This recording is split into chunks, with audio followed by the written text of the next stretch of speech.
So apparently people really like our banter. I guess. I mean, weird, but okay. I mean,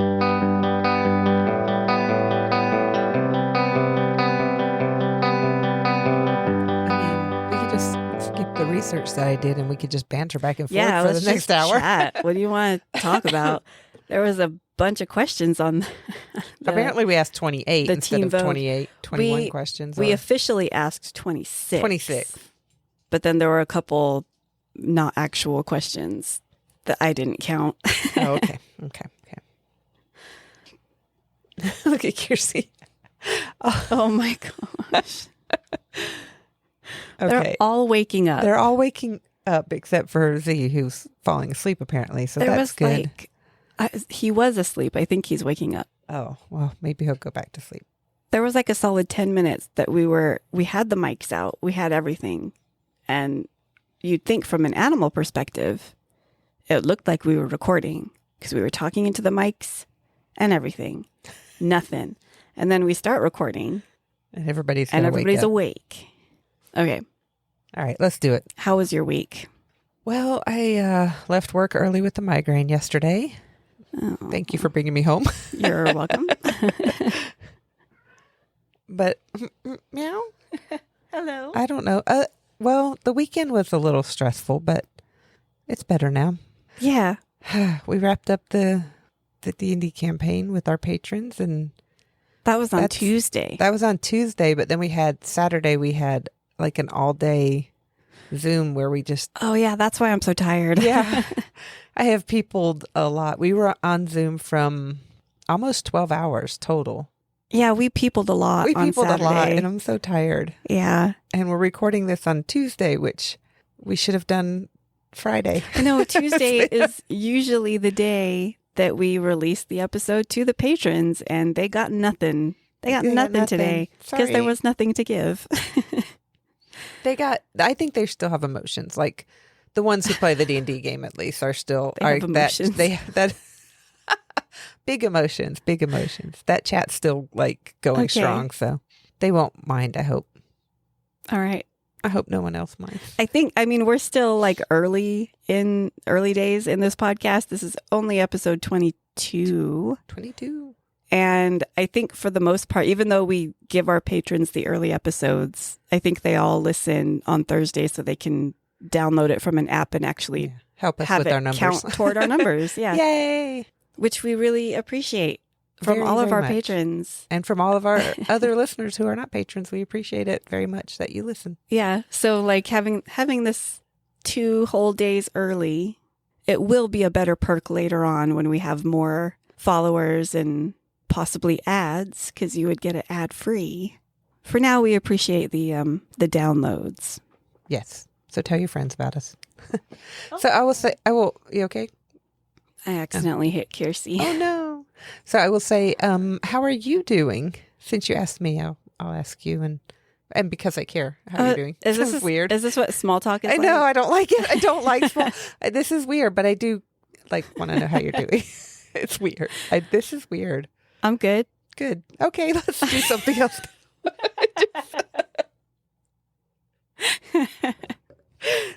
I don't know I can't do the small talk thing. No, I'm good. Should we do this? Should we go ahead and Maybe. I don't know. I don't. Okay. Hey, according to the statistics, people love banter. People love banter. So thank you. I guess we can just banter we've got 2 hours before we have to go to work again. Yeah. We can just banter until then. All right, let's go. Okay. Mine just went completely and utterly blank. Oh my goodness. Kittens are making noise. Oh my goodness. The cat is just making noise. It's just making noise. I don't know what's going on. Oh my gosh, she's just making so much noise. Okay, do you want to talk about your topic first? What's happening? This is the way. This is the way. Please start talking so I will stop. No, we have to roll the dice. All right. hang on. Hey, everybody should sign up for our 5K. Oh, yeah. I forgot about the 5K. We have just a few more days. It's not too late to participate in our scavenger hunt. As far as I know, nobody has finished. At least, like, if they have finished, they did not follow the rules and let us know. Oh, I know. Or they're all just waiting to that last moment to send their last one in to get the bonus points for being last. That's probably hilarious. Yeah. Probably hilarious. Probably. That will be hilarious. But I combined two separate thoughts. That's probably what's happening, and that's hilarious. That's probably hilarious.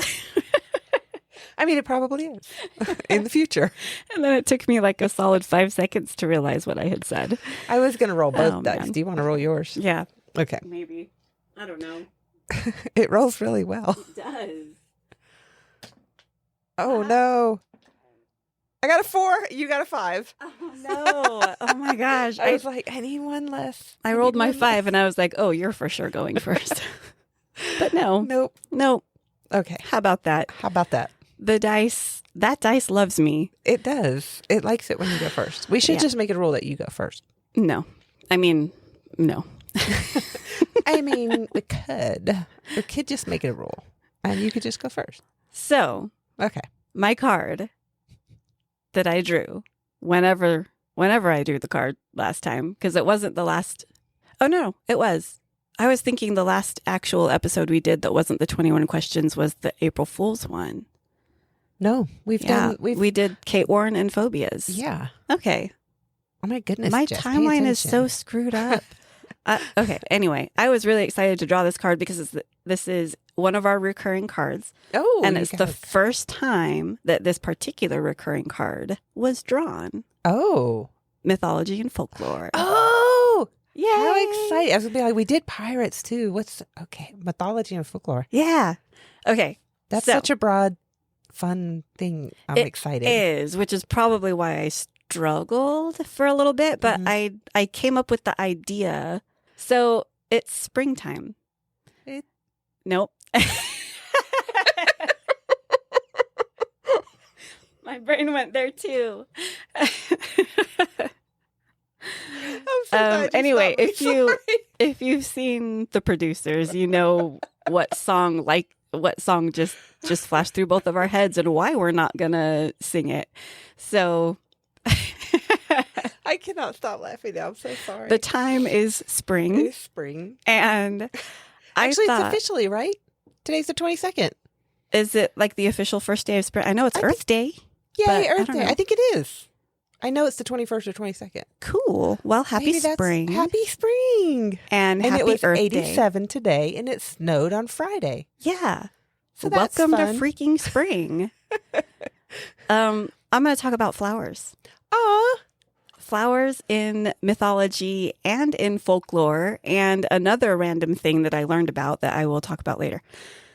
Did you get this idea because we asked what kind of flowers would we be? No, but I had already planned on doing this.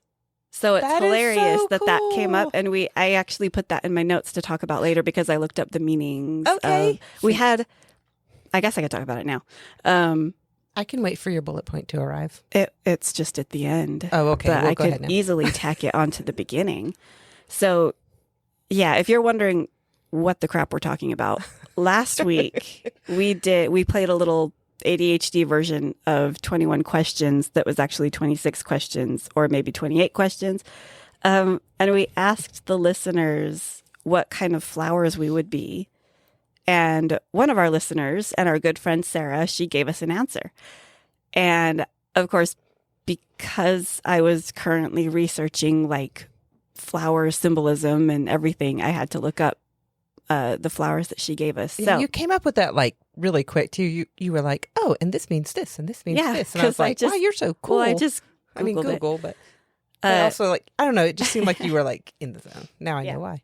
Sarah said that I was a blue poppy, which I love. And she also sent pictures of these flowers, and she sent a super pretty picture. So the symbolism around blue poppies, they symbolize imagination, potential, and possibilities. I love that. Which I love. And then Hid's is a purple pansy. Purple's my favorite color. Which symbolizes trustworthiness and free thinking. Aw. which is great. Yeah. I feel trustworthy. Usually because if you tell me your secret, I'll probably forget it and therefore never tell Yeah. anyone. So I mean, your same. secret is safe with my lack of memory. I do love purple pansies. They're one of the flowers that I really like. Anyway, Yeah. so that's the kind of flowers we are. I'm going to talk about flowers in mythology first.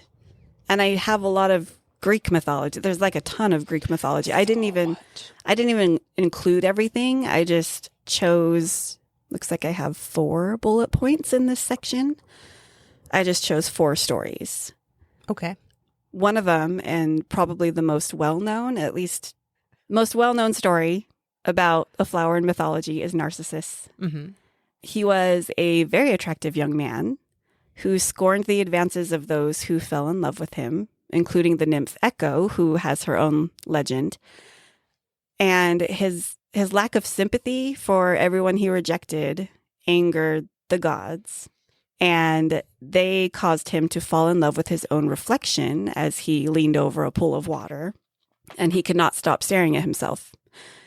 Because of this, he just sort of obsessed with his own reflection, and he stayed by the pool, wouldn't leave the pool, wouldn't look away. And because of that, he died. And there are a couple versions of this saying that he either just wasted away by the pool because he would refuse to leave, refuse to eat. He just kept looking at himself, or he drowned in the pool because he tried to get to himself. Oh, well, that's tragic. So, yeah. I mean, not leaving the pool at all is tragic, but yeah, drowning. I mean, that sounds very Greek mythology. There's a lot of tragedy in that. Yeah. So in the place where he had sat by the pool, gazing yearningly at his own reflection. I do that often. I don't know. I don't. I just avoid mirrors completely, usually. So a flower appeared there, and the nymphs named it Narcissus. Narcissus. I mean, there's a reason we have that term of narcissistic personality. Yeah, and it became the symbol of selfishness and cold-heartedness. I'm going to look up what a narcissus looks like.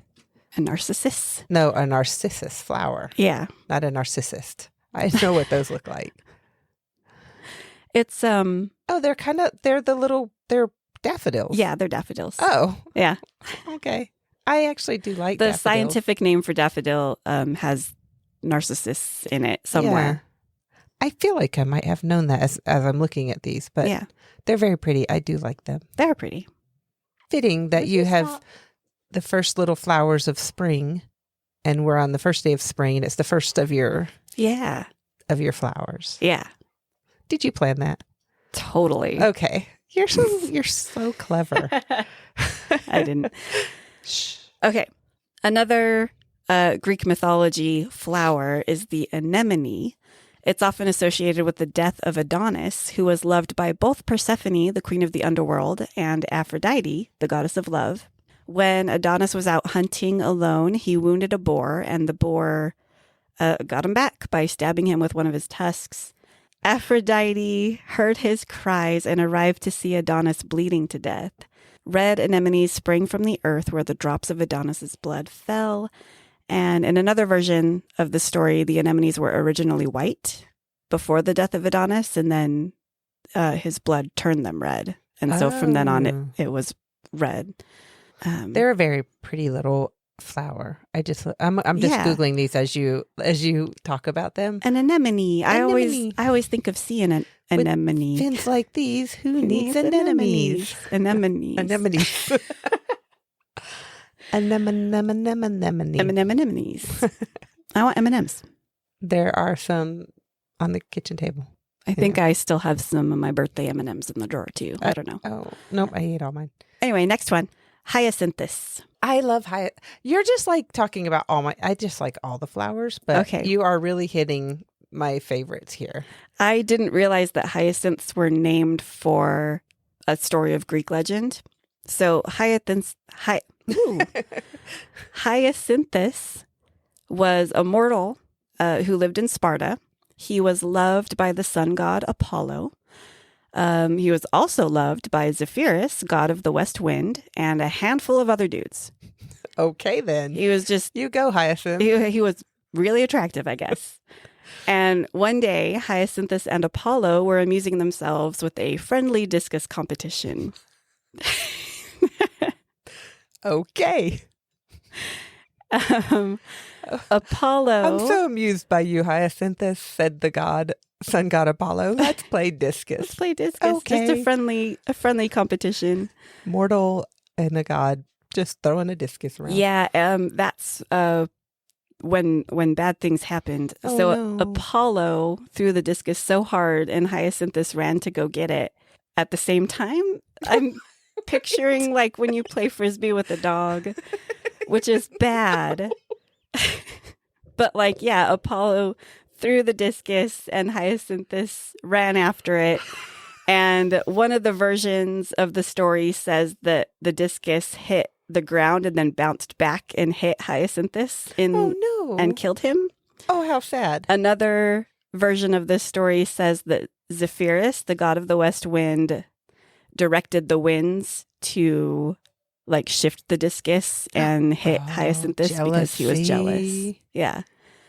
So I want to go with that one because if Hyacinthus is like, you throw the discus and I'm going to go, because the discus is metal. It's metal. Yeah. It's a big heavy metal disc. disc and not something you really want to be trying to catch or like I don't know if he was trying to catch it, but like I'm going to he was just running after it. I don't know.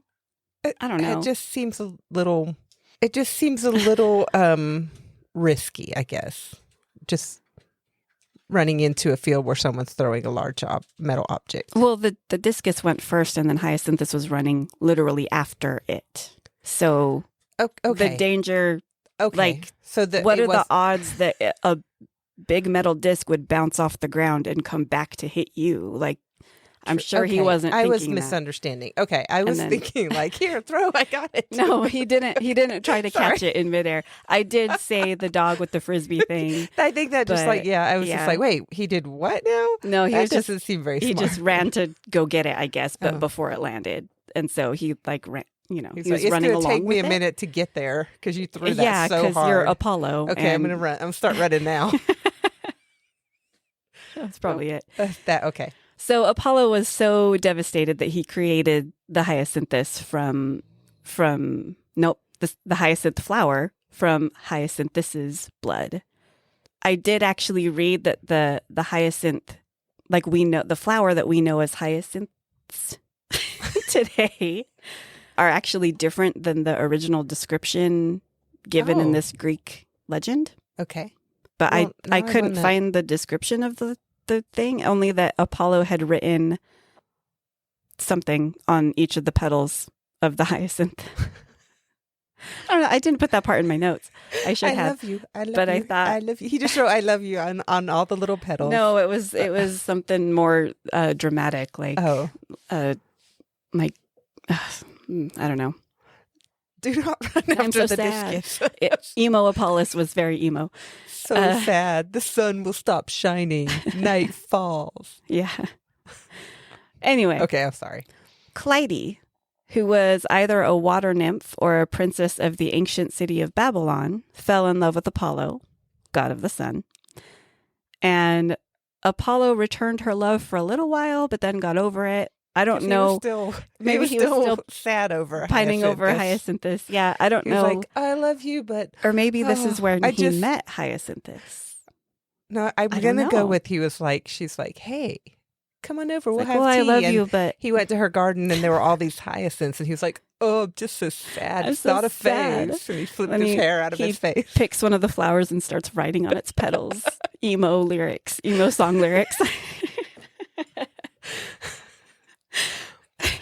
Anyway, so yeah, he loved her for a little bit, but then got over it. And Clytie, of course, was heartbroken. She sat day after day, slowly turning her head to watch Apollo move across the sky in his sun chariot. Aww. And eventually the gods took pity on her and turned her into a flower. Most accounts say that she became a sunflower because they follow the sun. Oh, they do. I love sunflowers. Yeah. Okay, what was her? Can you spell her name for me? Clytie. I assume Clytie. Clytie. Yes, Clytie, according to the pronunciation looking thing. Cool. But I don't want that. I want to look at her. Talk louder. Images. Sorry. Oh, they do have like all her images are with sunflowers. Sweet. That's cool. I love sunflowers. You're just hitting all my favorite. I just love all the flowers. I'm gonna just stop. I'll stop. Sorry. Other folklore. I learned just random things about other random flowers. And going along with the Greek theme, this isn't a story about any one person or god in particular, but in Greek mythology, roses not only represented love, but also secrecy and silence. Because of this, in the Middle Ages, a rose was suspended from the ceiling of a council chamber, pledging all present to secrecy, or sub rosa, which means under the rose. Oh. Which is something we should totally bring back as an expression. Like, keep it under the rose. Keep it like sub rosa. Sub rosa. Yeah. That sounds just way more like, oh, I had a word. I don't know what I was going to say, but like, keep it on the DL. Yeah, keep it on the down low. I like sub rosa. Keep it on the sub rosa. Keep it sub rosa. Everybody knows what down. Oh, keep it on the down low. Now I need to know what you said, what you told that person. Under what does sub the rose. rosa mean? Under the rose. Yeah. Keep it under the rose. Do not tell anybody. Yeah, I like it. Let's do it. Yeah. Okay. We're going to bring this back single-handedly. You heard it here first, folks. Well, sub rosa. sub rosa. But don't keep this sub rosa. We want this to spread. We want this to spread. Don't keep our podcast sub rosa. I think we're confusing things. What? We're confusing all the things. No, we're not. You're confusing me. Why? I might just be tired. I'm confused about why you're confused. We want to make sub rosa a thing, so don't keep it a secret. Yeah. So sub rosa should not be sub rosa. Okay. No, just I'm carry stop on. Just explaining. edit this out. This is terrible. Sorry. All okay, right. Go ahead. Tell me more about more flowers. There is the story of how snow got its color. I'm not sure what region of the world this story is from, but when the world was new and everything in it was new, the first snow fell, but it didn't have a color, and so it beseeched the flowers to lend some of their own. The flowers, being arrogant and proud, refused to share their color with the snow, turning their backs to show their displeasure at being asked. But, taking pity on the snowdrop came forward and offered its color, and this is why snow is white.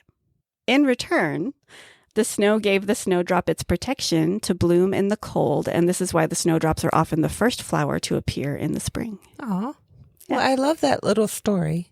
Yeah, it's weird because white is the absence of color, so yeah, and if you it's ice folklore. crystals together make they kind of turn things white. Like frost is white. I'm not saying that the flowers actually gave snow their color. This is folklore. You can't bring science into this. Stop it. Like, well, actually, the reason the snow is white is because it's just water. I'm going with why. If the snow, I want to know what how did color the snow look before? Before, yes. Maybe it was black. I want to go back in time to this folklore story. I want to know. You know what I said wrong? What? White is not the absence of color. Black is the absence of color. Right? Yeah. No, I don't know. It's the other way around. I think white is the absence. Black is all the colors. I'm thinking in lighting. In lighting. You can combine all the colors in light and it becomes white. But in paint, black is obviously no light. Obviously. In artworks. Now I got confused. I'm sorry. This might be one of our most chaotic episodes, and all you're doing is talking about flowers. I feel like we say that about every single episode, but people keep complimenting us. So thank you. Maybe they like the chaos. I mean, I'm here for the chaos. Yeah. Okay. For the Koreans, 3 carnations placed on top of the head are a form of divination. The flower that withers first indicates which phase of the person's life will contain suffering and hardship. So I'm assuming like left to right, 3 carnations, like on a crown. Okay, I was thinking, is it like the position or are they 3 different colors? Probably the position. Okay. First, second, third. Yeah. Oh, well, I didn't know if it was like first, second, third, or like white, pink, red, or I don't know. that sort of thing. Okay. go carry on. Sorry. I should have looked more into that. Like maybe just the order that the carnations are placed on top of the head. In medieval times, there was a legend that if you looked at a daffodil and it drooped, it was an omen of death. Yeah. So careful. Maybe just don't look at daffodils. But they're so pretty. Okay. As Narcissist knew. I had to Google the Narcissist? Korean. Oh my gosh. Narcissist. I had to Google the Korean carnation thing. So it's 3 flowers on a single stem.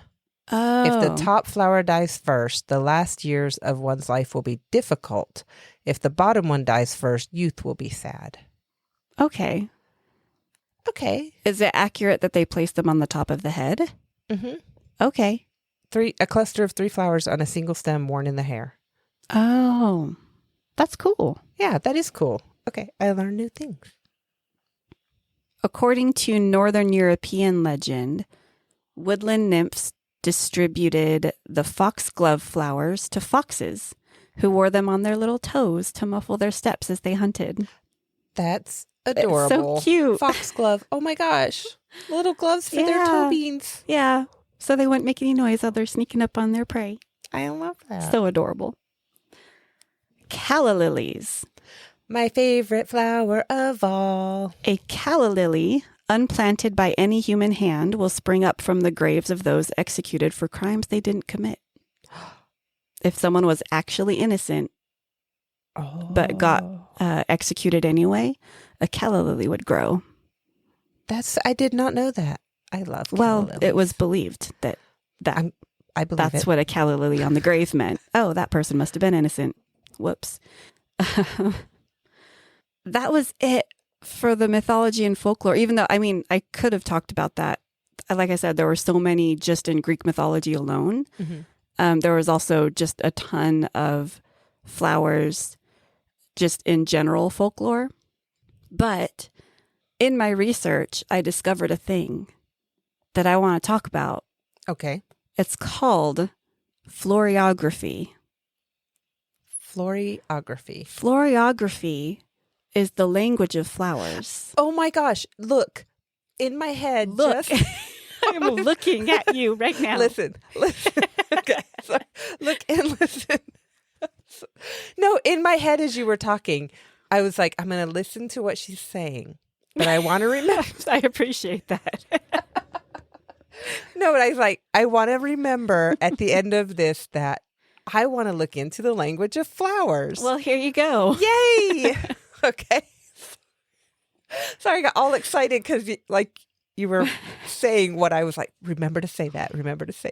So the language of flowers, it's a cryptological communication through the use of arrangement of flowers. For example, if you had a crush on someone, you'd send them a single red rose. But if they sent back a yellow carnation, the message was that they were not interested. Oh, sad. A rose obviously represents love. The fact that it was a single rose could have represented like a budding feeling. Mm-hmm. Yellow was often the color of friendship. Anyway, I'm gonna get into that. Sweet. But I'm excited. This is what I love. The interest in floriography soared in Victorian England, North America, and France during the 19th century, even though it had been used, like humans had been sort of assigning meaning to flowers forever. Mm-hmm. Like, obviously, Greek mythology has symbolism related to flowers. So this isn't like a new thing, but it rose in popularity during the 19th century. Gifts of blooms, plants, and specific floral arrangements were used to send coded messages to the recipient, allowing the sender to express feelings of romance and courtship, which could not be spoken aloud in Victorian society. Oh, no, because they were very, very prim and proper. Yes. They tended to carry around little floral dictionaries. They often exchanged small, what they would call talking bouquets. That's adorable. Also called nosegays or tuzzy muzzies. Tuzzy muzzy. I love that. I've heard those because I sometimes read old books, books that are set in olden times. Yeah. So what these are, they're originally worn to mask the scent of like the street and body odor, often composed of fragrant herbs and flowers such as lavender, lemon balm, and roses. And it's just like a small bouquet that you would wear like clipped to your shirt, your chest, your shoulder, like anywhere, somewhere near your face. So you can just have that. So just you can smell it all the time. For a woman, if a suitor sent her a Tuzzy Muzzy, if she pinned it to the cleavage of her bosom, that would be bad news for him. She was basically signifying friendship. Oh. If she pinned it over her heart, that was sort of like a declaration of returned feelings and love. Oh, okay. Yeah. The position of the flowers meant something, like the specific flowers in the bouquet and the position of the buds. They all carried different messages. I feel like you would just have to go to school just to learn the language of flowers. I know. Or maybe that was just like, instead of doom scrolling like we do now, they're just like, girl, sit down. We're going to talk about the flowers. Yeah. And like the young girl comes in, look, he sent me this and I don't know how I feel. Okay, well, you need to pin them here and not here.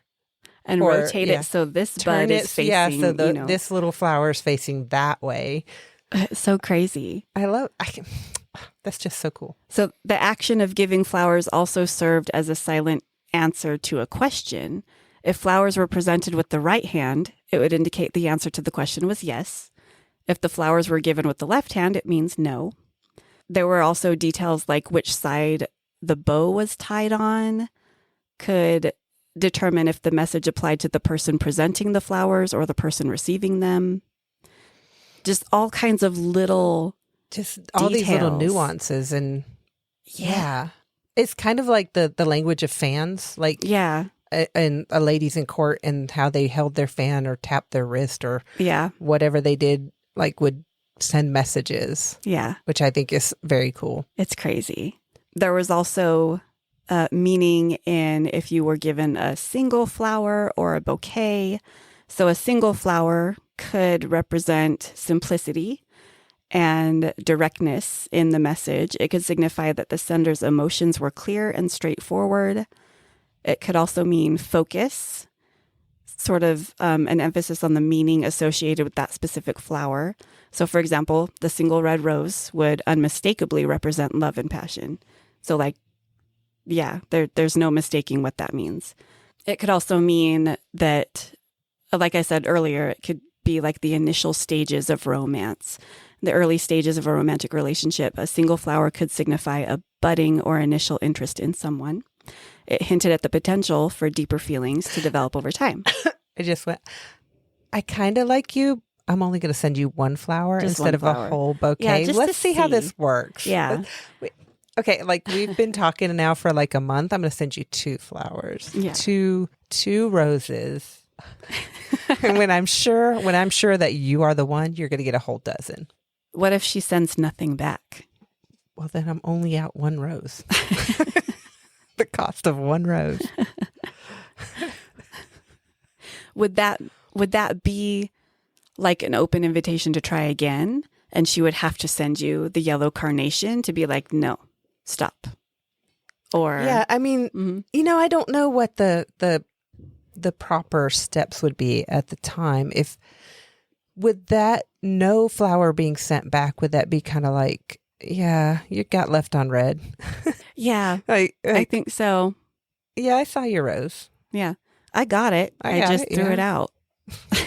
I put it in a jar or in a little vase and it died. So, Yeah.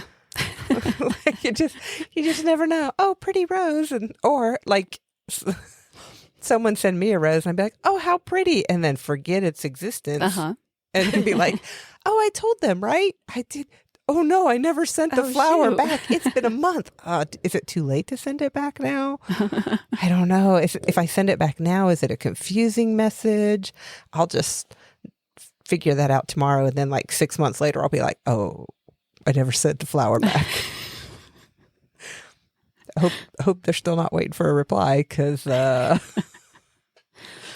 could be where a bouquet would come in handy to convey more than just one message. Like, I'm sending you a red rose back and also a flower that means I'm sorry. And I have ADHD and totally forgot to respond.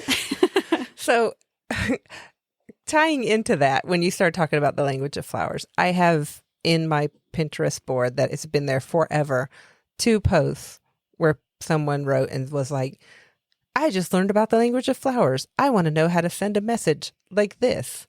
And these are pins from Tumblr, and the flower arranging side of Tumblr responded.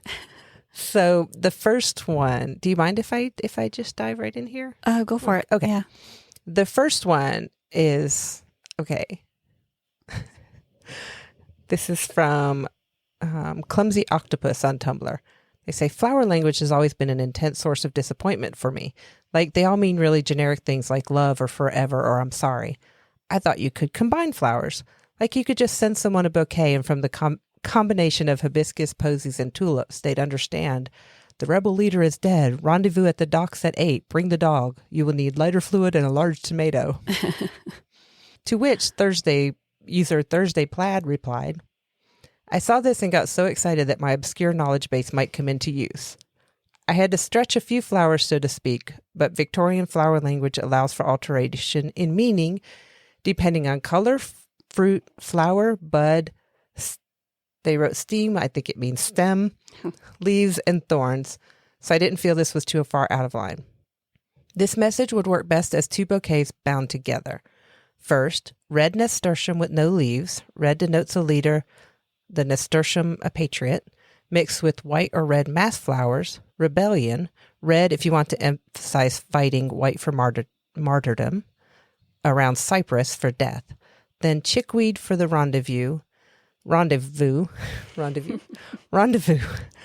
blue convolvulus for night, surrounded by 8 white poplar leaves, symbolizing the time of 8 o'clock, yellow iris for flame and a flower that grows by rivers, and yellow prairie dock flowers for the dock, 1 large tomato leaf, all bound in dogwood bark. Dogwood represents deceit, but as far as I could find, the bark wasn't used symbolically, and as you referred to the dog instead of a dog, I thought it was likely the pun should be a dead giveaway. There's your rebel message. And I love that. That's awesome. The other one I have is one of my favorites.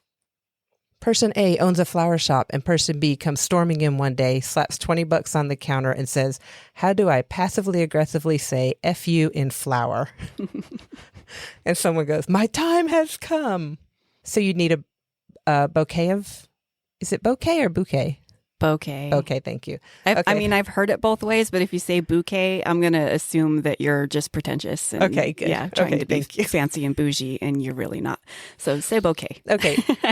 So you need a bouquet of geraniums for stupidity, foxglove for insincerity, meadowsweet for uselessness, yellow carnations, you have disappointed me, orange lilies for hatred. It would be quite striking and full of loathing.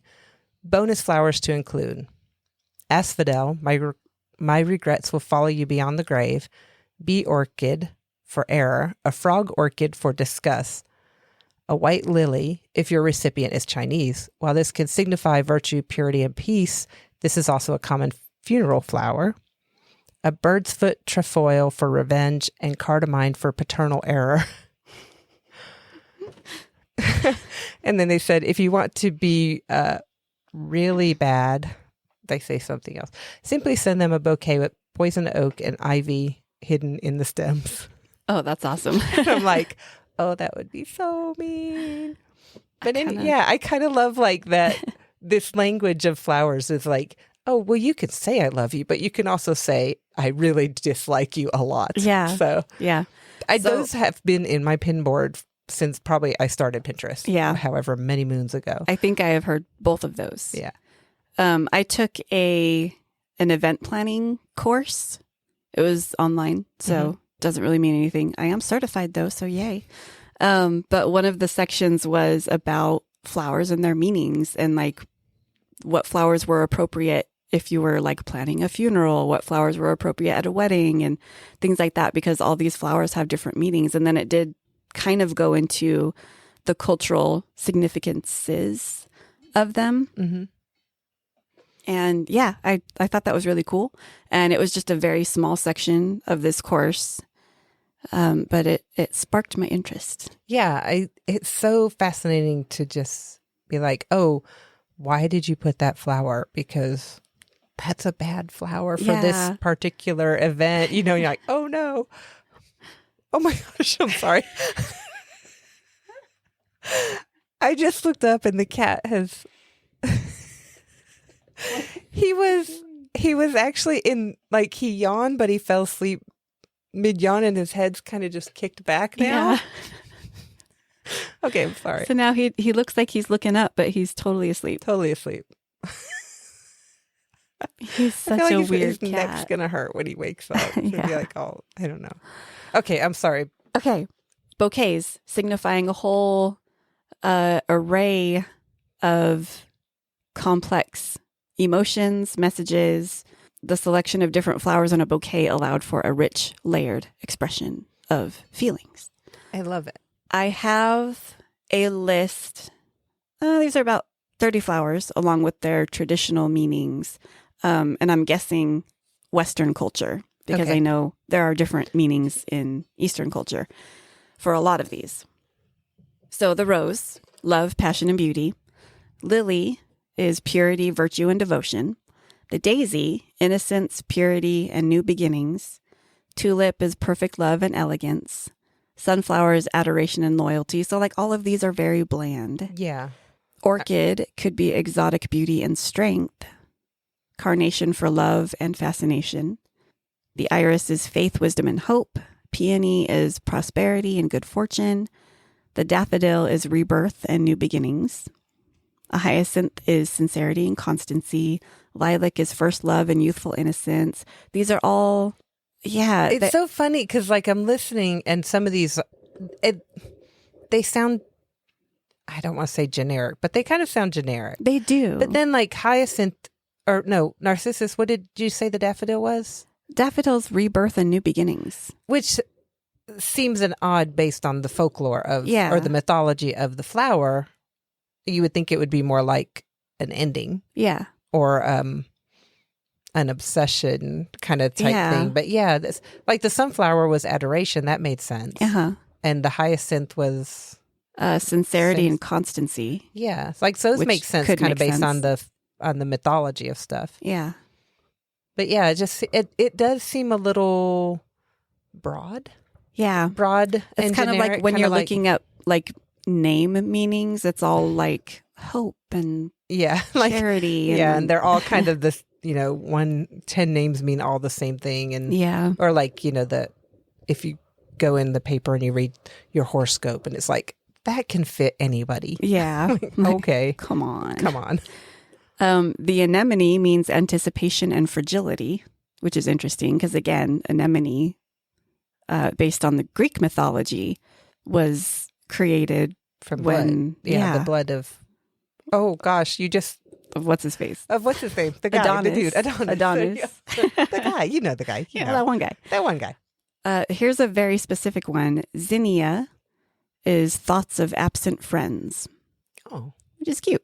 yeah. Yeah, if you're missing your friend, send them a zinnia. Zinnia? Xenia? I always say Xenia. Zinnia. Yeah. Yeah. Now that I think about it, I hear zinnia more often. I just never, like when I'm reading the word, I always just, my brain Yeah, says zinnia. it looks Xenia. But I think it's Xenia. I don't know. I don't know either. I don't care. We're going to say it how we're going to say it. We're just not going to say pecan. We're going to say pecan. Or bouquet, Or either, I bouquet. guess. So the flower colors and their meanings. We have red flowers, which is one of the most popular flower colors to send. It has a meaning of passion, love, and affection. They should definitely always be included when you're sending a bouquet to someone you love deeply. Red flowers are also used to symbolize courage, respect, and desire. And at Christmas time, they're used a lot to decorate, as red is the universal symbol of Christmas cheer, like red and green. Yeah, poinsettias, red and green. I didn't realize that it was like the color of Christmas cheer, but I guess it is. Yeah, I don't know. That could have just been something that this website threw in there. Red and green are the Christmas colors. I I'm now wanting to Google why that is a thing, but here I'm just going to keep going with this. Keep going. I know the holly evergreen, like that was like whoever brought whichever one came into the house first. Mm-hmm. So like holly, I think, was for women and evergreen were for men. So the first one to decorate the house was like kind of the head of the household for the upcoming year. Oh, interesting. And I'm probably getting that way off, but yeah, that was I kind of have this vague memory of that, but yeah. Huh. So that's why, and like women tend to be more decoration of the house kind of thing. Huh. So like there's always way more holly than evergreen in the house. Like I just remember this I used to just read random books on folklore and just like, hey, I have all this useless knowledge tucked in my head. If I ever decorate for holidays, because I'm going to be the only one to do that, that means I'm in charge of the household. Sure, go ahead. No, I don't want that responsibility. I'm like, go knock yourself out. Right ahead. Pink. Let's talk about pink. Oh gosh, no. Oh, no, sorry. Pink actually has many different meanings in different cultures. Typically, they represent grace, joy, and innocence, pink flowers. In Thailand, pink flowers are a symbol of trust. In China, they represent good fortune. And in Japan, they symbolize good health. But in Western cultures, pink flowers are used to represent femininity and playfulness. Different meanings, different cultures. Interesting. Yellow is a big color for friendship. Could also mean joy and lightheartedness. Yeah, that's all I have for that. The rest of that paragraph was just like, give these to a friend to cheer them up. And I'm like, okay, you just said all of those things. I'm going to buy you a huge bouquet of sunflowers. You're going to throw some pecans in there? No. I won't even joke with that one. I hate that word. Bouquet of flowers and pecans. Wrapped up in poison ivy. Oh. I would never. I'm like horribly allergic to it's super mixed. I'm horribly allergic to poison ivy, so I would not like even. I love living here. Everybody reacts to poison ivy. Not everybody. Special. Not everybody. I know people who can be all in it and never get it. Oh, that's crazy. Yeah, it was weird. I don't think I've ever come into contact with poison ivy, so I don't know. Lucky. It's a terrible, terrible thing. Okay. Okay, carry on. I believe you. I know that like everybody tells you, oh, look out for poison ivy, and I know how to identify it. Leaves of 3, leave them be. Right. Mm-hmm. And so like that's one of the things like quicksand when you're a kid, people tell you it's going to be a bigger problem than it actually is. Well, if I grew up in North Carolina and poison ivy is a massive problem. I mean, we had poison ivy on the mountain that I grew up like at the base of. Mount Graham has poison ivy, so I won't go there then. Yeah. They also have trails that poison ivy doesn't grow on, so you're good. Well, see, in North Carolina, the poison ivy just grows everywhere. Even on the trails, you'll be walking and then you're like, my ankles itch, and you're like, crap. It reached out and grabbed. Said that in a southern accent and everything. My ankles itch. I hate myself for that. I heard it and I was like, oh gosh, just keep talking. Maybe it didn't really happen, but it did. It did. And of course I had to call it out. I'm so sorry. I'm mean. What flowers should you send me for apologies?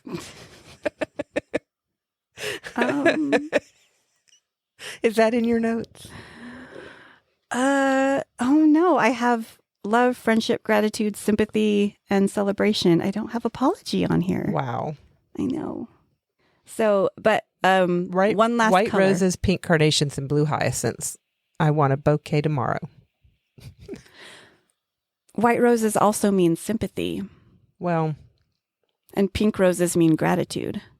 What did you say? Pink what? Well, this says white roses symbolize purity and innocence, making them suitable for seeking forgiveness. Yeah, okay. Pink carnations represent deep regret and the desire to make amends. And blue hyacinths signify sincerity and a willingness to seek forgiveness. All right. Also white tulips. I like white tulips. That would be a pretty bouquet. White, pink, and blue. That's cute. White flowers. Okay. Have a meaning of purity, humility, and innocence. That's why we often see them in weddings. Mm-hmm, mm-hmm. But In Asian cultures, they symbolize death and mourning. So you see them in funerals. I can't remember how old I was, but when I learned that in Asian cultures, the brides don't wear white dresses because they're like, why would you wear white? It's not a funeral. Yeah. I didn't know that. And I grew up and was like, oh, white dresses for a wedding. Wait, why are they not wearing white? And it's like, oh, because in their culture, white is for a funeral. Yeah. Not for celebration, which is just why you should definitely learn about other cultures. Yeah. So I'm going to click over to the Wikipedia link because it did actually have a chart of flowers, and it had their Western meaning and their Eastern culture meaning. Oh, cool. I made a note for myself to remember that in case it came up in the course of our conversation, and it has come up. So here we go. Cherry blossoms. The Eastern meaning is loyalty, patriotism, and a life lived joyfully. In Western meaning, it's a good education, which I had never heard before. Cherry blossoms symbolize a good education. Okay. Narcissist. Oh my gosh, I always say that. Narcissus. In Western culture, we know this is egoism. In Eastern culture, it's good fortune and happiness. Oh, okay. The lotus blossom in Western culture symbolizes eloquence. In Eastern culture, symbolizes purity and truth. The willow in Western culture symbolizes, I always want to say melancholy because of Megamind. Melancholy. Melancholy. And in Eastern cultures, they symbolize meekness, femininity, and good luck, which I like better because I love willow. I do too. I think they're beautiful. Peony in Western culture symbolizes boldness, and in Eastern culture symbolizes masculinity, brightness, and prosperity. That's another one that I've heard, peony. That's how they say it in the South, peony. It's peony. I know it's peony. But especially an older Southern lady like a grandma will say peony. That's interesting. Yeah. Peony. Peony. That's weird. I don't like it. I like peony. And you know what I like is how everything should be. That's how it is. And that's how it needs to be. Yes. Because that's how I like it. Okay, sorry, carry on. The last one on the list is pomegranate. In Western culture, they symbolize fatuity. Fatuity. Oh, stupidity or foolishness. Which is hilarious. So if somebody gives you pomegranate flowers or blossoms, does that I think they're does that include the pomegranate fruit as well? So if somebody gives you a pomegranate? I think it would be the flower, which is actually pretty. Yeah. I mean, this post is talking specifically about the flowers. Yeah. So. All right. So fatuity, stupidity. Here are some pomegranate flowers. I like you. Wait, I don't think it means that. In Eastern culture, they symbolize fertility. Okay. So two very different meanings. Don't get your cultures mixed up. Yes. Know who the flower is going to. Also, did you know, and I'm just seeing this at the bottom of the Wikipedia page, so don't ask questions about it because I don't know. But the Japanese flower language is called Hanakotoba. Oh, I'm going to just click on it. I need to know all about it. Hanakotoba is the Japanese form of the language of flowers. The language is meant to convey emotion and communicate directly to the recipient or viewer without needing the use of words. So same thing as the Victorian sort of craze. I bet the Victorians took it from the Japanese. Yeah. Oh, and they list a bunch of flowers and their meanings. So amaryllis symbolized being shy. Uh-huh. A white anemone would mean sincerity. Ambrosia would be pious. Aster tataricus would be remembrance. Azaleas would be patience and modesty. I like azaleas too. Yeah. They're very pretty. Anyway, I'm just randomly scrolling this Wikipedia page now. Although, what is a fritillaria camshetzendimene? I can't. Anyway, it symbolizes love, and curse. Oh, it's So there's that. Fritillaria are a spring flowering herbaceous bulbous perennial plants in the lily family. They're pretty. Yeah. They are very pretty. They kind of the picture here is like a deep purple, and they're kind of they're very pretty, cute. If anybody sends you orange lilies, you should be scared because it means hatred and revenge. Like tiger lilies. I used to be really allergic to those. Not tiger lilies. Okay, just orange lilies specifically. Tiger lilies mean wealth. So. Oh, I'm allergic to wealth as well, apparently. Yeah. I can't ever seem to get there. Yeah. Like, it seems silly for me to say, I love our podcast, but I do We say it every episode. I know. I just love learning stuff that I would probably look up on my own at some point and then never tell anyone. Yeah. So I think it's fun that we get to, like, tell people. I'm just cracking up over this list still. I'm sorry. No, keep going, by all means. Sweet pea means goodbye. A yellow tulip signifies one-sided love. So, like, if someone sends me a yellow tulip, are they saying, like, I love you, but I know you don't love me back. It's okay. It's fine. Or are they saying that, like, yes, I know you love me, but sorry, it's just one-sided. Here's a little tulip. You do what you need to do with that tulip. Yeah. Take whatever meanings you're going to take from it, and I'm just going to walk away. Okay. Oh, would you send the yellow tulip if they sent you a red rose? Is that what I should send 6 months later? When I forgot to send the flower. When you remember to send it, it's going to be a yellow tulip. It's going to be yellow because I'm sure either way, at this point, it's one-sided if it's still there. Anyway, that's it. Gosh, I have so many messages. I shouldn't have looked over there. Okay. I've reached the end of my list and the end of my topic and just the end.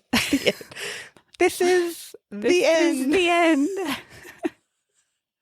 What was that dreadful movie? That was something about a vampire. Were there actual vampires in that movie? I don't remember. Think so. I remember vaguely somebody flew, but I don't know if it was a vampire. The little old lady that said this is the end flew. She flew off the boat into the water. And landed in the water with the life preserver, and she went, "This is the end." And then the movie ended. What was that movie? It's on our list. I don't know. Is it like Vampires of London or something? Something like that. Vampire excuse me. In London? I don't know. Vampire over London. Vampire over London. Y'all should look that up. We should do that. Yeah, we should do a movie riff on that. Yeah. I was going to say review, but riff. A Raven riff. Yeah. We'll do a Raven riff on that one. Okay, what do I have for you? Yeah. Okay, I'm going to read you a little poem. Okay, a poem. Part of a poem. Who is the third who walks always beside you? When I count, there are only you and I together. But when I look ahead up the white road, there is always another one walking beside you, gliding wrapped in a brown mantle, hooded. I do not know whether a man or a woman, but who is that on the other side of you? This is from T.S. Eliot's poem, The Wasteland, in 1922. Okay. I don't know what your topic is based on that poem that you just read. So, okay, continue. This is a passage in, I love this line. I'm going to pull this line from the Royal Scottish Geographical Society. Amid the existential agonies of T.S. Eliot's long and dauntingly bleak poem, The Wasteland, is a curious passage describing two people who are attended by an invisible companion. Have you ever heard of third man syndrome? Oh. Or third person syndrome? Interesting. Okay. This get comfy. I know, get comfy because it's so funny how so many of our topics turned into like psychological studies, I guess. I don't know, like we get into the psychology of stuff. Yeah. I love it. So this is a phenomenon known as third man or third person. And was that like what T.S. Eliot was meant to? Yes, that portion of this long and dauntingly bleak poem is in reference to Sir Ernest Shackleton. Do you know anything about him? No, I know a Biggie Shackleton. I think Biggie was probably inspired by Sir Ernest. Okay, so an explorer, maybe? Yeah. He led the Endurance expedition, and they were in crossing Antarctica. Okay. And that's a whole other thing. But the ship, It really was. Biggie Shackleton was inspired. Yeah, I know he was very, very inspired. There's a whole other that's a whole other podcast topic, is Sir Ernest Shackleton and his expedition across Antarctica. Cool. But in his book South, which is about the expedition, he explained they were attempting to cross the island of South Georgia. I have so many websites that were talked about this, but I think there had been some issues and they had to get across to get help for their party or whatever. I think their ship had stuck in the ice and they were trying to get help. I'm going to totally mess that part up. I don't remember. But anyway, Sir Ernest Shackleton. Something happened. Sir Ernest Shackleton and his two companions, Tom Crean and Frank Worsley, set out across the island of South Georgia. They were trying to get to... I wrote down the place and then I deleted it because I changed the website that I was using. Whoops. Okay. Anyway, they were trying to get across this island and it was deadly. I mean, Antarctica, deadly anyway. Yeah. And they had mountains, glaciers, deep, I'm going to say crevices. But a crevice is CREVICE and this is CREVASSE, which is crevasse. Okay. Anyway. I think that's a Logomisia thing for me, is crevasse. I just don't like that word. Okay. Crevice is fine. For the sake of your ears, I won't say the other word. I'll say crevice. It also means the same thing. So I'm going to find out if that's true.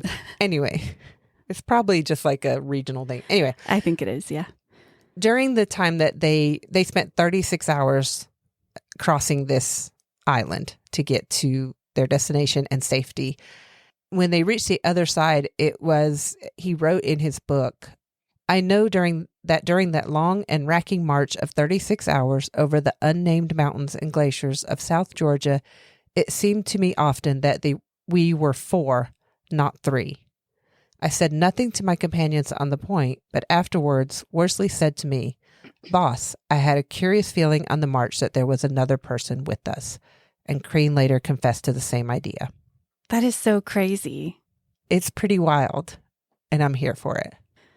The third man factor, or third person syndrome, refers to the reported situations where an unseen presence, such as a spirit, provides comfort or support during traumatic experiences. That's so crazy. It's nuts. Yeah. Okay, so it's only during traumatic experiences. Mm-hmm.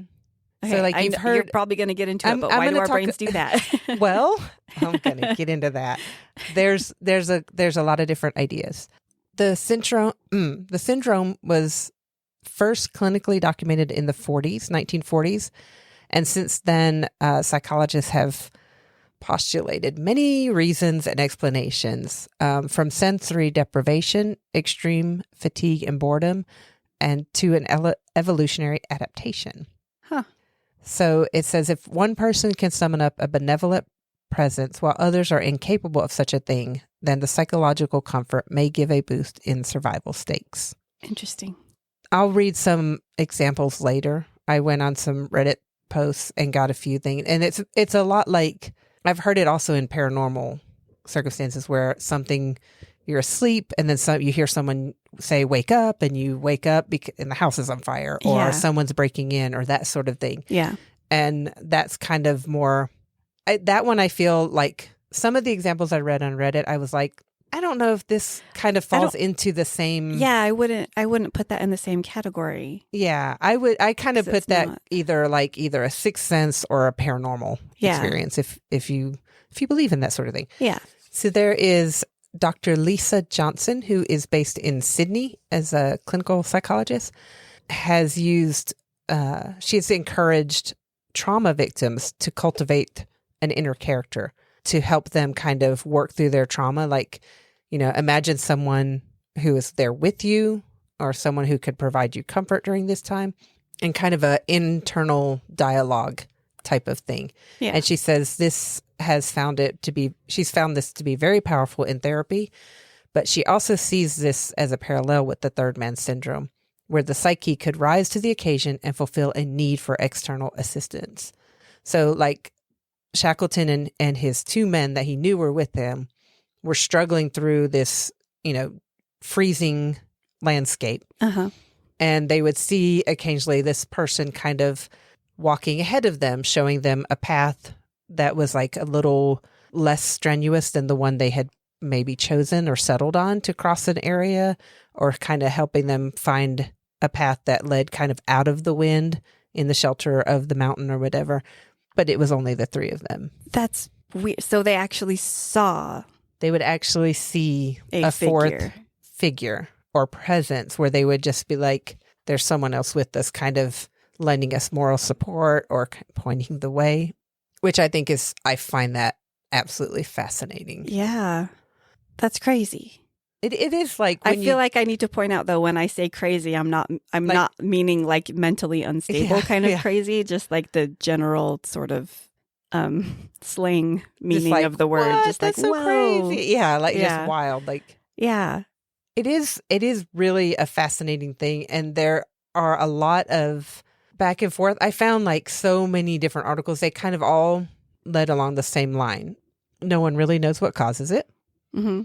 Some people have said like it's a hallucination, but hallucinations tend more to be disorienting or confusing. Yeah. And this is everyone who has kind of experienced this is like, it was calming. It was a calming presence.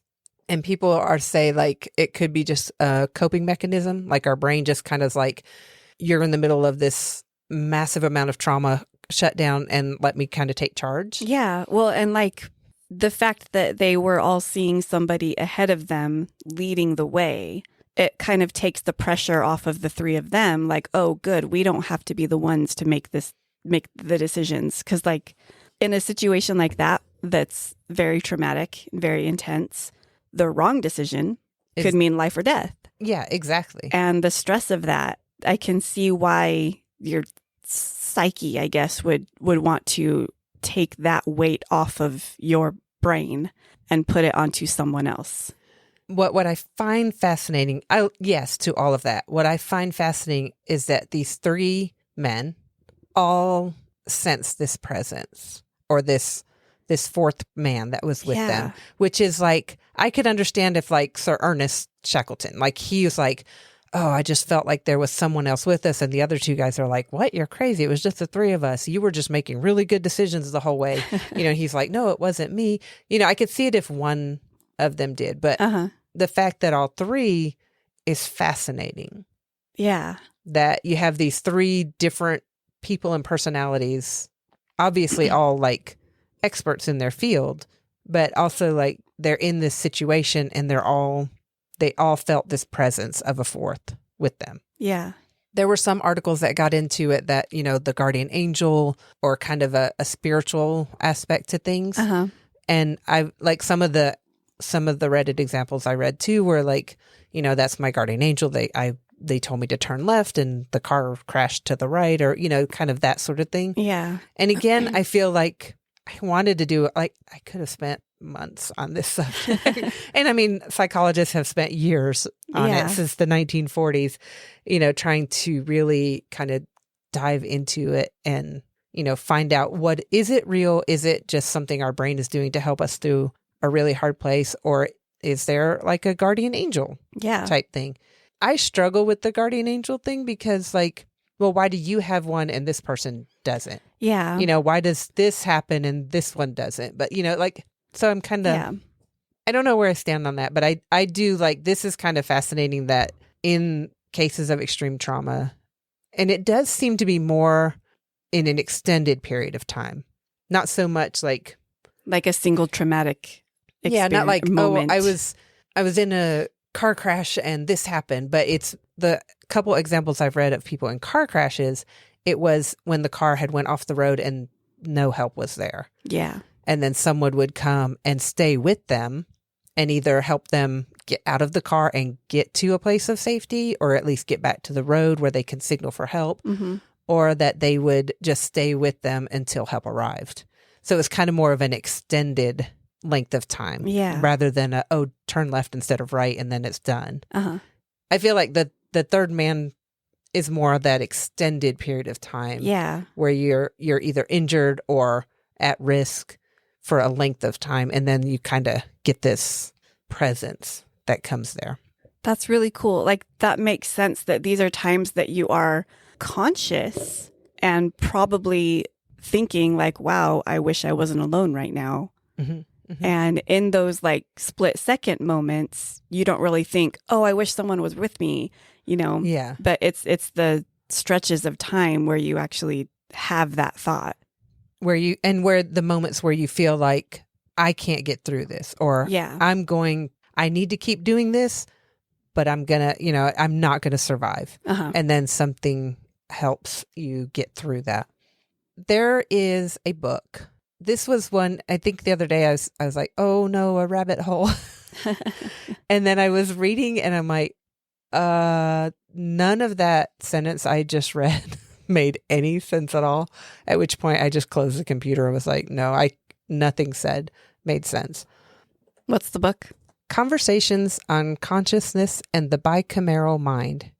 Oh, no, that's just the book. Sorry. This other book is an interview with leading thinkers about this theory of the bicameral mind. The what? I was like, oh, okay, I'm going to read about this bicameral mentality. Spell that. Bicameral. Oh. It was almost like bicamera. Yeah. Cameral, but I was like, I'm not sure how to say this. It means two chambers. Interesting. So this book was written by Julian Jaynes, and this hypothesis of the bicameral mentality is something he introduced. He said that human ancestors as late as the ancient Greeks did not consider emotions and desires as stemming from their own minds, but as the consequences of actions of gods external to themselves.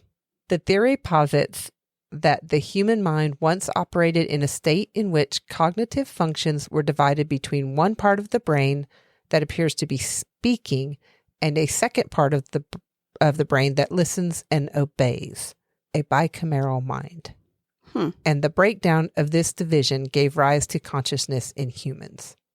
And I want to find that sentence because I read it and I was like, okay, I'm going to read this to you. And if it makes any sense at all, please tell me, because I was like, the metaphor is not meant to imply that the two halves of the bicameral brain were cut off from each other, but that the bicameral mind was experienced as a different, non-conscious mental schema wherein volition in the face of novel stimuli was mediated through a linguistic control mechanism and experienced as auditory verbal hallucinations. And that made perfect sense when I read it just now. The other day I was like, wow, those are pretty words. You lost me about halfway through the sentence. Maybe it's because I've read it several times over the past several days. Yeah. That it's I got the first bit, but then there's a lot of words. It's basically in the face of novel stimuli or new stimuli, the mental processes were mediated through a linguistic control mechanism on one side and auditory verbal hallucinations on the other side. Okay. And like I said, I was like, oh, I'm going to learn about this. And no, that's again, a whole other podcast thing. So back to the third man syndrome or third man factor. We have Ernest Shackleton in the 1920s. Well, his book came out in 1919 after the Antarctic expedition. In more recent years, we've had climber Reinhold Messner and polar explorers Peter Hillary, who is the son of Edmund Hillary, who climbed Mount Everest, the first. Oh, okay. I You said that like I was supposed to know who that was, and I don't. Yeah, he was the first man on to reach the top of Mount Everest. Okay. So, but these were mountain climbers or adventurers and explorers, and they all had moments where they were in times of great distress or danger, and they felt that they had someone there with them.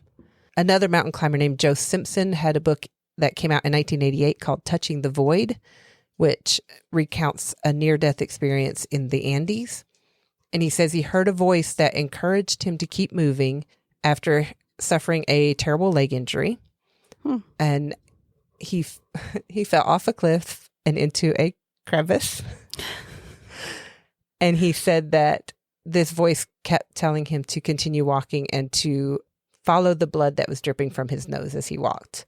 So that he would keep moving forward. Yeah. But which I like, oh, that's terrible. That doesn't, he must have been like hunching forward. Yeah, I know. Because I'm like walking upright, the blood's running down your face. Yeah, I know. I'm like, is he, I don't know just how. Like leaning way forward. I don't know. But yeah, so, and also like he was not actually walking. He was, because he had shattered his leg pretty badly. But it is interesting that the psychologists use this to, like I brought out Dr. Lisa Johnson, they use it to help victims of trauma to kind of create this inner character that lends support and comfort. Yeah. And I kind of find it fascinating that you can actually do this intentionally. It's interesting that they're encouraging that. I mean, I wonder if there's been cases where they encourage that and then the patient develops, I don't think it's called multiple personality disorder anymore. Oh, no, it's not. And I don't know what it's called. Yeah. But when I grew up, that was a thing that you learned about and you're like, wow, that's so bizarre. Yeah. But yeah, I wonder.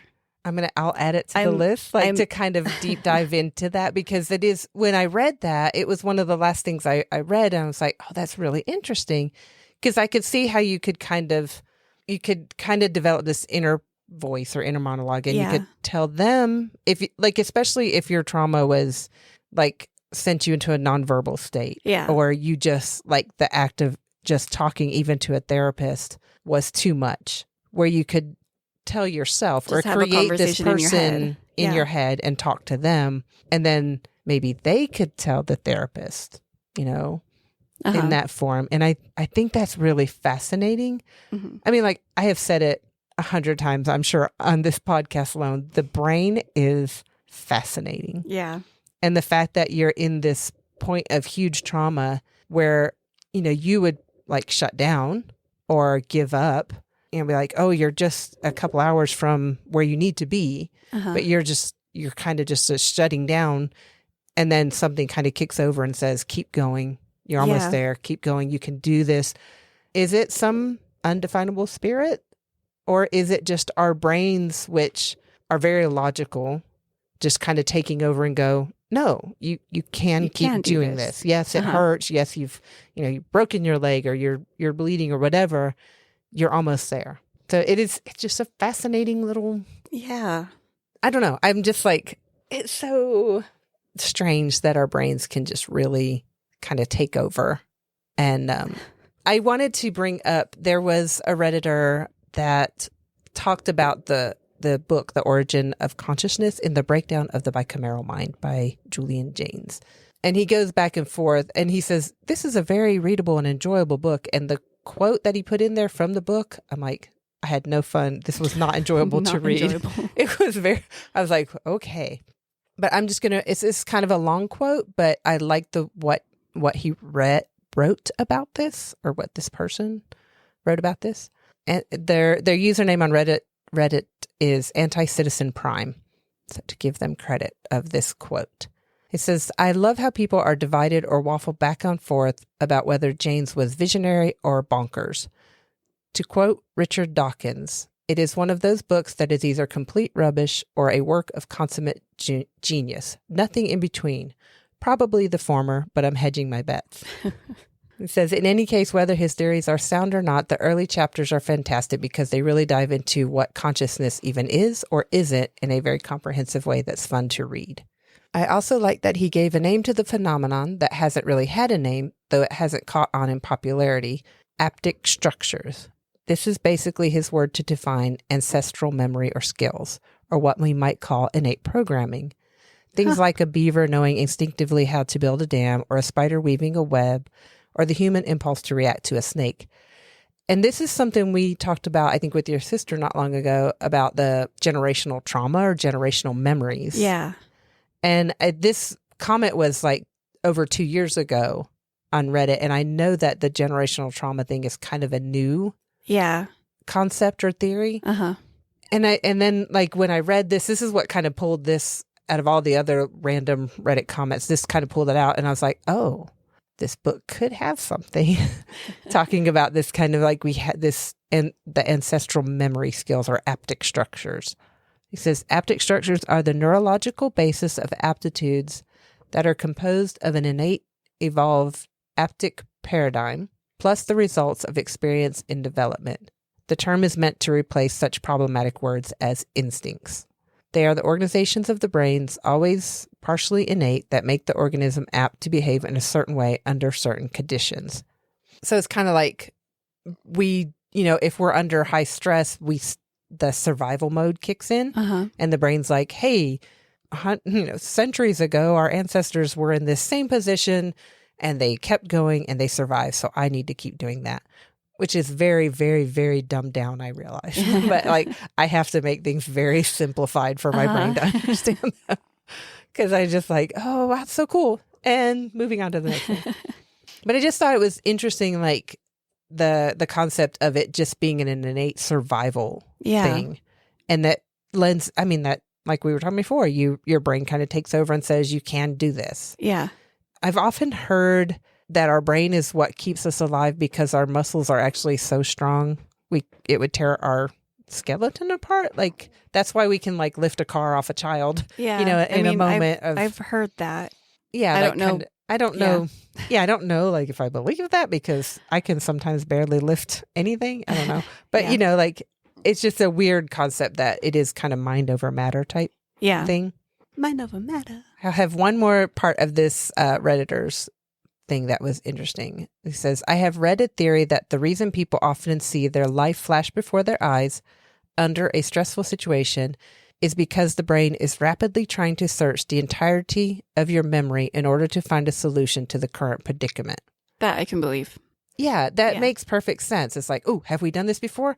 Let's remember everything we've ever done before and see if we can pull it out. It says, I read this theory in the context of PTSD.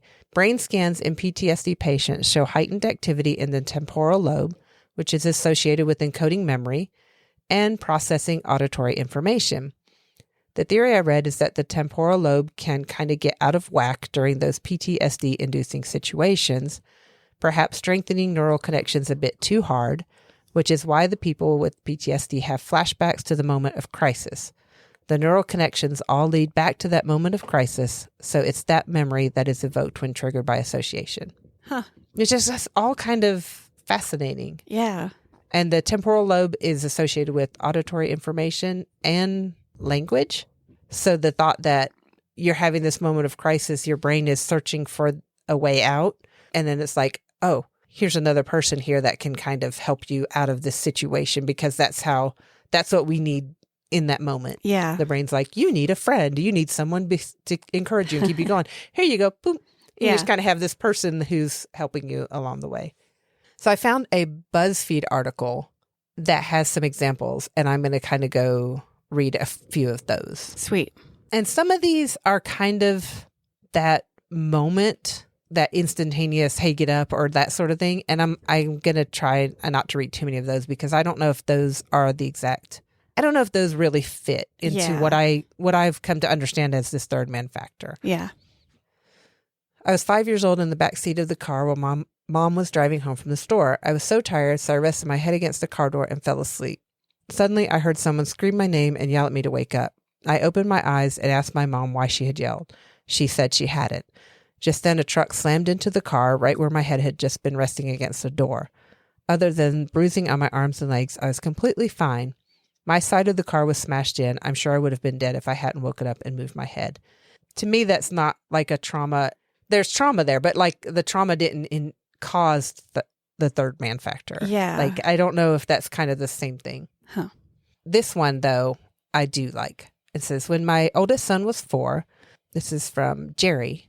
When my oldest son was 4, I took him to a local rural, I can't say that word, I'm sorry, a local creek to walk around. It was a secluded location with no one else around. While crossing the creek, I slipped and sprained my ankle so badly that my ankle bone rolled over and touched the ground. Knowing that I was in trouble, I immediately grabbed my son and got him to the car and home. My ankle was so badly torn that I couldn't put weight on it for another 2 weeks. When we were talking about it later, my son casually mentioned that it was good that those 2 men were there to help me get to the car. Whoa. Which I was like, okay, they're in this secluded place and this person is like, I have my child here. I can't just sit down and wait for help. I have to go. That's crazy. And then the son's like, oh yeah, those guys helped you get to the car. That was really nice of them. Now that is your third man factor. Like that is a moment where you are in crisis, you're in pain, and you have to get somewhere. Did they experience the 2 men as well? It doesn't say. It just says, well, when we were talking about it later, my son casually mentioned that it was good that those 2 men were there to help me get to the car. It seems like it was something that the son experienced, a 7-year-old or 4-year-old. Sorry. It just seemed like that was something the kid experienced, and maybe like seeing their parent in extreme pain and struggling, like, and the parents probably like, we just got to get to the car, buddy. We just got to get to the car. And, the kid's like, oh gosh, the one person I depend on in my life, my parent is injured and I can't help them. I'm 4. I'm only 4. Maybe something in that child's brain was like, hey, if there were more people here, we could get to the car. So like, yeah, that definitely to me fits in. But there's like 24 of these, and some of them are those instantaneous, like, oh, I moved out of the way and something happened or whatever. But here's another one that does feel a little interesting. I was taking a shortcut across a frozen reservoir on the way to a friend's house. Suddenly, the ice cracked and I started to fall through. I felt 2 hands slam into my back and I skidded across the ice. I was soaking wet when I arrived at my friend's house, cold and shivering. I told him the story as I changed into some of his clothes so we could throw mine into the dryer. My friend turned white and his eyes were bugging out of his head. He guided me to the bathroom so I could look in the mirror, and I saw what disturbed him. There were 2 hand-shaped bruises forming on my back. 40 plus years later, I still get chills thinking about it. I just got like goosebumps. I'm like, That is very like paranormal. That's seeming. super paranormal. Yeah. Like that feels paranormal to me, which also like, like, thank you. I'm never going to walk on the ice again. Yeah. That one is like, ooh. Yeah. Oh man. That one was a little, thanks ghost. Yeah. Thanks ghost. Yeah. There's another one, which is Grand Canyon related. But again, this one feels a little momentary, not so much trauma. But in 1996, I took a month-long cross-country trip. Once we hit Arizona, we stopped to visit the Grand Canyon, my favorite place. We need to go back. I miss it. Okay. The place we pulled into was just a huge parking lot in the canyon ledge. My friends all ran to the ledge at the left, maybe 50 yards away. I found a ledge to the right that jutted out much further, so I thought I could get a really good picture looking back at the canyon wall. I got a couple of good pics then because I was a chicken when it came to heights. I laid on my stomach and shimmied to the edge of my ledge to peek over. It was a vertical drop of several hundred feet, then a much further drop once you hit the rocks. As I was looking over the drop, I heard a very loud man's voice shout, "No." It shocked me enough that I backed up from the edge and stood up. I figured it was a park ranger telling me to stop doing what I was doing, but as I looked around, there was no one there. My friends were still 50 yards away. Nobody was on the ledge, and our car was the only one in the parking lot. Then, as I was walking over to join my friends, I heard a loud sound. The front part of that ledge I was lying on suddenly fell and crashed down into the canyon. I have no idea what that was, but I wouldn't be here if it hadn't happened. Dang. Yeah. That one's a little like, that one's a little creepy. I mean, I guess creepy in a good way, though. Yeah, I mean, good way, like, yeah, for sure. And that may, like, it depends on where you stand on the paranormal guardian angel type thing. But maybe while this person was kind of shimmying out there, the rock shifted, and he might not have picked up on it, or they might have picked up on it, but maybe their brain felt like the movement in the muscles and the rock shift, and it was like, oh, get back away, you know, and then they just created that hallucination auditory voice. Auditory hallucination in time to like back away from that loose rock. Yeah. Which is fascinating. Oh, that's funny because that was from Kell in North Carolina. And then this other one that I just saw is also from Kell in the North Carolina mountains. And it was again. Kell, are you okay? I know, Kell, please be careful. If you are the same person. This does seem like another. Oh man, I don't know. Okay, in 1981, I love reading these. In 1981, my parents took me to New York to see a couple of Broadway plays. One day we were walking down a very busy street, and I walked behind my dad's wheelchair so I didn't get crushed. Being a curious kid in a big city, I fell further and further behind my parents. I was standing near the curb, and suddenly a big 1970s Cadillac pulled over. A man in the back seat opened the door and grabbed my arm. At the same time, I felt and saw a man in a tan suit reach around my chest and pull me back hard. The man in the car slammed the door and the car peeled out of there. I turned around looking for the man in the tan suit, but there wasn't anyone there. Wow. The area around me was empty because everybody was surprised at what just happened. I asked, "Where's the man in the tan suit?" And the people around me said, "We didn't see any man. It just looked like you pulled your arm away." Then my parents came running back to get me. Again, I still have no idea what happened, but my arms were both sore the next day in all 3 places where I was grabbed and pulled. Wow. That's crazy. I don't know if that's the same Kell that almost fell off the Grand Canyon there, but both the Kells from North Carolina. Yeah. Maybe it was the man in the tan suit that shouted no at the Grand Canyon. Yeah, maybe. See, and I think that would shift over to Guardian Angel. Yeah. But again, why does Kell have one and someone else doesn't? I don't know. It's interesting. This is from Mary in Littleton, Colorado. I knew you were Colorado. Oh, no. Oh. It's Colorado. It's Colorado. No. Several years ago, my husband and I were in a Lowe's store. My husband had a history of heart issues and had a pacemaker as well as a defibrillator. He was 6'3" and weighed over 200 pounds at the time. Suddenly, he told me that he was feeling unwell and knew he was going down. I looked ahead and saw a lawn swing on display. I told him to try to get to the swing. He didn't make it and started to fall. The store had a concrete floor, and I knew I had to keep his head from hitting it. I was trying to hold on to his upper body and ease him down, but I was struggling, and there was no one around us. Suddenly, a pair of tan leather shoes, obviously expensive, handmade, and I assumed Italian, appeared, and 2 slender tan arms slid under my husband's shoulders just inches from the floor and very gently laid him down. I didn't look up. I was so worried about my husband because his defibrillator hadn't gone off. I remember saying thank you, but the man never said a word back. When I did look up, there was no one there.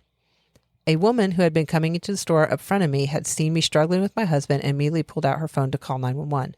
Paramedics arrived almost immediately and store personnel came. The first question they asked was if his head hit the floor. I told them no, that a man had saved him at the last minute. They asked if I knew who it was. I told them I just saw his legs walking away toward the back of the store and that he never said a word. The manager came back to me a bit later and said they'd asked every customer, but no one claimed to have helped or matched the description. The woman who saw what was happening from the door and called 911 did not see anyone but me with my husband. And she says, "Do I believe God sent an angel? You bet I do. My husband recovered and lived several more years." Okay, so tan shoes. Tan shoes and a tan suit. Yeah. There's some dude out there. Somebody out there just going around saying, very dapper man. Time traveler. Yeah, in a tan suit and tan leather shoes, saving people. Time traveler. Yeah. Time traveler. That's what I'm saying. I need somebody to art a comic series of a very dapper gentleman in a tan suit, saving people.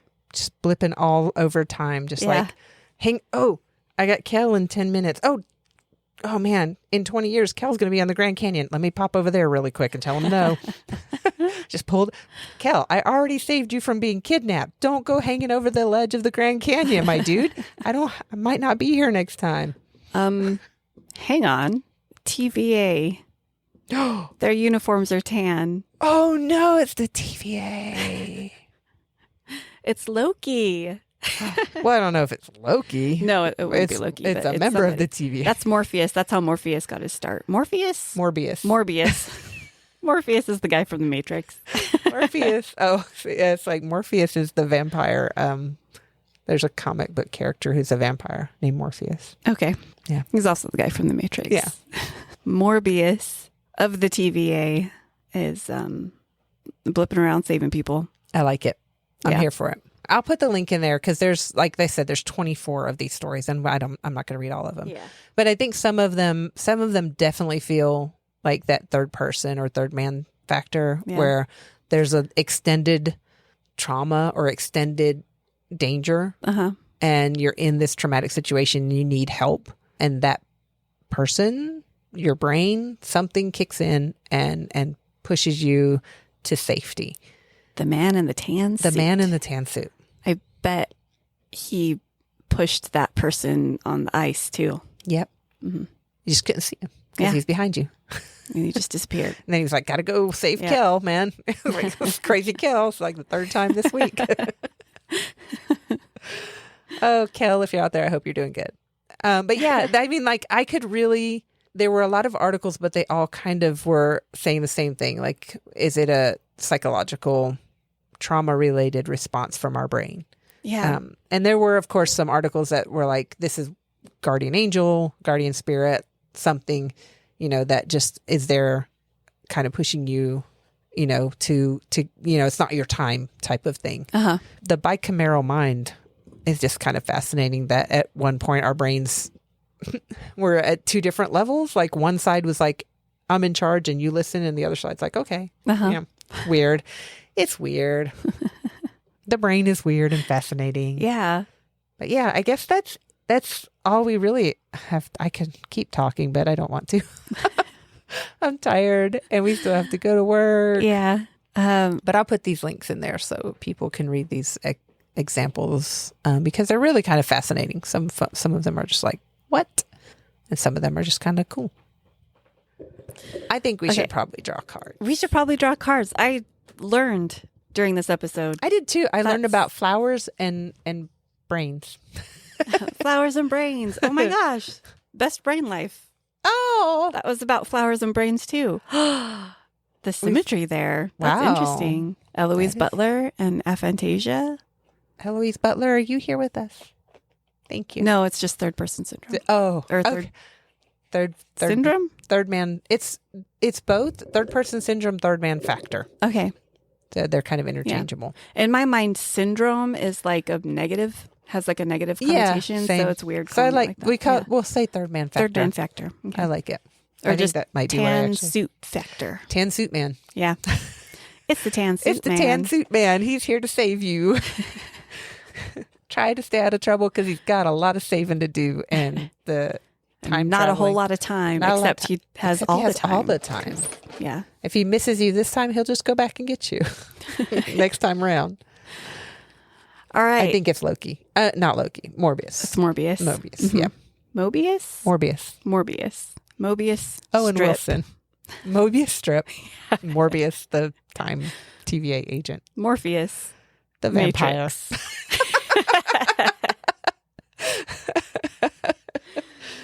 Yep. All right. Anyway. you should draw first. Do you want me to draw first? Yeah. Okay. Why not? All right. I have no idea who drew first last time. I don't remember. It doesn't matter.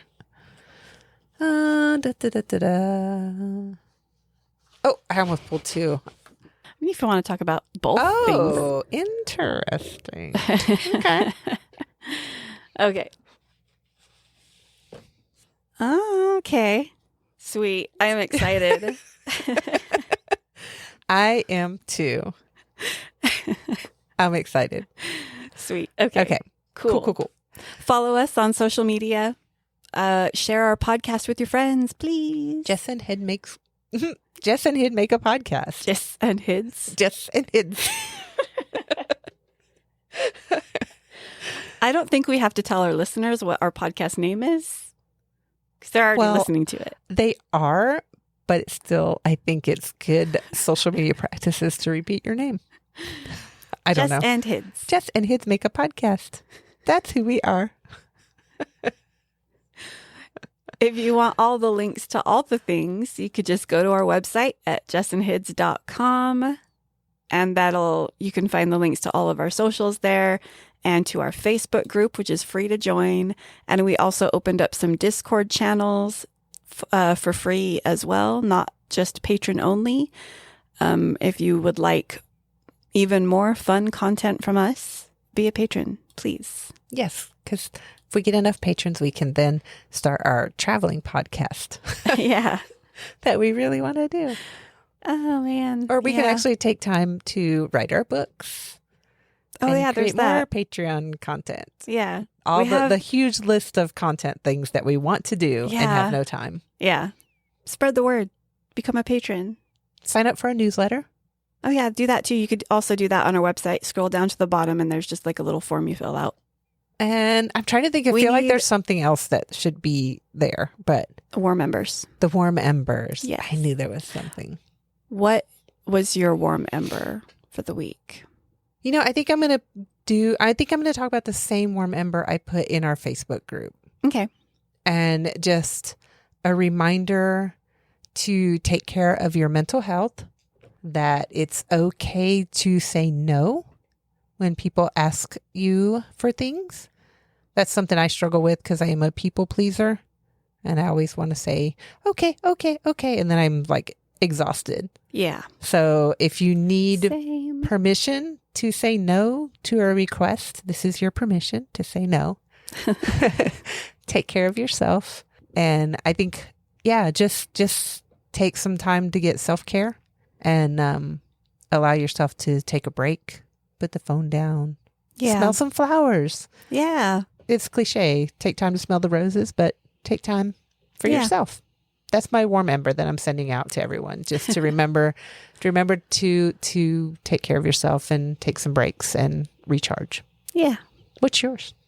My warm ember is sort of like an advertisement. Okay. So we very awkwardly put out a call in our little D&D group for the campaign that we just finished. And we're hoping to open up D&D games again to all of our patrons and not just, limit it to this one, like these players in this one campaign. And in preparation for that, for when we actually have a D&D specific tier on Patreon, we asked our players to give us like little testimonials about just the game and us as DMs. Which is so weird to ask for that. It is super weird, but like we just had to like shift our brains to be like, this is the business side of things. We have to advertise ourselves, and we want people to join our Patreon for the D&D or just all the tabletop games. Yeah. And so we've gotten 4 responses so far. And I'm wondering if I should read them or just say thank you. It's totally up to you. They like when I read them as they came into the email, it made me emotional. Aww. And in a good way. Like I was like, oh my gosh, like okay, I'm gonna go ahead and read them. Okay, because I'm gonna get all the feels again. Yeah, and this might be a very long episode, but it's okay. People like to hear us banter. Yeah, it's fine. So Sarah, hi Sarah, aka Steed, her character in the game, says, Jess and Hids rock as DMs. Their homebrew content is so ingenious. The worlds are rich and full of depth, and you really grow to love all the NPCs or loathe the villains. They're so helpful for all the first-time players, showing how to learn the game and find ways to do what you think your character would do. The best thing is that the rule of cool reigns over rules as written. So as long as it's mostly within the limits of the game, you can really find fun ways to engage your character and play out what they would do. It helps you really get in touch and build up your character. The whole concept of the game was such a thrill to play through, and we all grew so attached to our cryptids. It's so easy to tell how much thought Jess and Hids put into the game and how many creative ideas they actually have. This past year and this campaign was such a joy to spend, and I look forward to the next one. Aw, thank you, Sarah. Thanks, Sarah. Like, oh, I just keep reading because I don't want to like cry every time. The next one is from Will, aka Azalea. Hey, Will. Out of all the Patreon perks, access to the D&D sessions is my favorite. I had played some one-shots in the past, but the Cryptid campaign was my first long-term campaign. It was an amazing experience to play in a campaign that was being led by the highly talented storytellers who were also writing the storyline. Their system for managing the large group of players worked well and even added to the immersive experience, and what an experience it was. I started the campaign fully set on just following the group around for the combat scenes, but by the end of the story, I had been completely drawn in, working on elaborate backstories for my character, and even being motivated to write some side stories about my character outside of the campaign. I am eagerly looking forward to future games with Jess and Hids. Aw. Thanks, Will. I think you will. All right, the next one is from Steph, aka Pudge. Hi, Steph. Unless you're looking for NPCs that leave a lasting impression, world building that pulls you in immediately, and the opportunity to tell an amazing story with wonderful people, then this isn't the game for you. If you aren't a fan of getting emotionally attached to characters, crying in front of people, and becoming creatively inspired, then definitely don't sign up. And then in parentheses it says, for real though, you're missing out if you don't play. Jess and Hids are amazing DMs and storytellers. It was a privilege to be part of the Cryptid campaign, and I look forward to the next. Oh, makes my little heart happy. All right, last one is from Sheila, aka Brax. Braxy! Yay! I am a forever DM, and playing with Jess and Hids has been a blast. They are truly here for the story and bring such enthusiasm to their games. The creativity of their homebrew worlds and character options is amazing. It is so easy to get lost in your character and their story. 10 out of 10 recommend snagging a spot at their table. Just be aware that you'll cry at some point, repeatedly, and maybe get possessed by a ghost pirate. I love those warm embers. It is very weird to ask someone to give a testimonial just because I'm not used to that sort of especially since we got to know our players and it felt just like hanging out with friends. So it's weird to you wouldn't go up to a friend and be like, give me a review, please, on how good of a friend I am. Even though review my friendship. Was this a 5-star friendship? I kind of want to do that now. I know. Is this a 5-star friendship? Can you let us know? Yeah, post in the comments. Thank you. Oh, no, please don't. Please post good things. Oh, I still need validation. Yeah.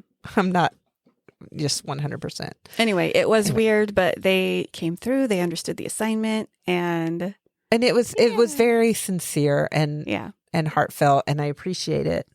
And the chat for that campaign is still going strong, and they're still talking about it. And I'll pop in there and they just give me all kinds of emotions, and the cat's walking all over everything behind me. Of course. I think that's a sign we need to go. Yeah, we definitely need to go. It's almost 10 and we should have left like an hour ago. But that's okay. This is the beauty of this job, is we can just show up when we're ready. Yep. All right. Well, until next time when I talk about some cool stuff. Cool stuff. Yeah. Thank you for listening, and so long.